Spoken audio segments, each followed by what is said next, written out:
ഇന്നത്തെ ന്യൂസാണ്, മാതാപിതാക്കളെ ചുട്ടരിച്ച് കൊന്നൂന്ന് മക്കള്. എന്തിനാണ്? സ്വത്ത് എഴുതി കൊടുക്കേറ്റ് തീയിട്ട് ചുട്ടൂന്ന്. ഇതെന്താണ്? തന്തൂരിയാക്കാണ്?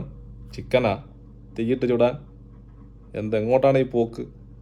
എന്ത് പോക്കാണെങ്കിലും ഇത് അപകടകരമായ ഈ മാതാപിതാക്കളുണ്ടല്ലോ, എത്ര കഷ്ടപ്പെട്ടിട്ടുണ്ടാവും ആലോചിച്ച് നോക്കി നിങ്ങൾ. പച്ചവെള്ളവും കുബൂസും കുടിച്ചിങ്ങനെ തിന്നുങ്ങായിട്ട് എത്ര പ്രവാസികൾ ഓരോ നാട്ടിൽ പോയി കഷ്ടപ്പെടുന്നുണ്ടറിയോ മക്കൾക്ക് വേണ്ടിയിട്ട്, അവർക്ക് വേണ്ടി സമ്പാദിക്കാൻ.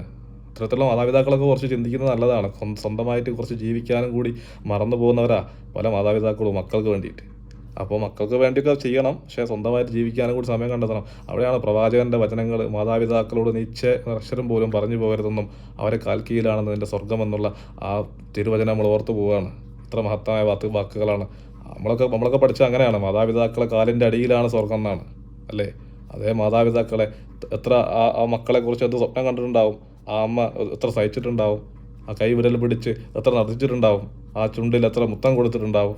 അതേ മാതാപിതാക്കളെ തീയിട്ട് ചുട്ടു വന്നു. അതും കേരളത്തിൽ നടക്കുന്നുണ്ട്.